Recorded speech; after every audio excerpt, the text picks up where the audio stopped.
সালাম TV, the solution for humanity।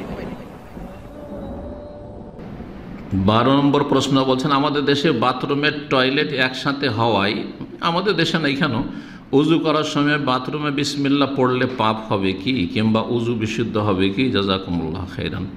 বাথরুমের ভিতরে বিসমিল্লাহ পড়বেন না। যেখানে দেখবেন যে বাথরুমের ভিতরেই আপনার উজুর জায়গা আছে, তাহলে সেখানে বাথরুমের ভিতরে একবার যদি থাকে, কিন্তু আমাদের এখানে যেমন আছে বাথরুম থেকে বেরিয়ে উজু, তার কোনো অসুবিধা নেই, বিসমিল্লাহ বলেন ওইখানে, বাথরুমের সামনে অসুবিধা নেই। কিন্তু বাথরুমের ভিতরেই যদি থাকে যে একসাথে আপনাকে যেখানে বাথরুম সেখানে উজু করতে হচ্ছে, তাহলে বিসমিল্লাহ বলে প্রবেশ করবেন। বিসমিল্লাহ বলে বাইরে থেকে বিসমিল্লাহ বলে নেবেন, তারপরে ঢুকবেন। ঢোকার পরে আপনি বাথরুম সারেন, যা সারেন, তারপরে আপনি উজু করেন, তারপরে উজু করেন ইনশাআল্লাহ। আর তারপরে বিসমিল্লাহ বলা সুন্নাত।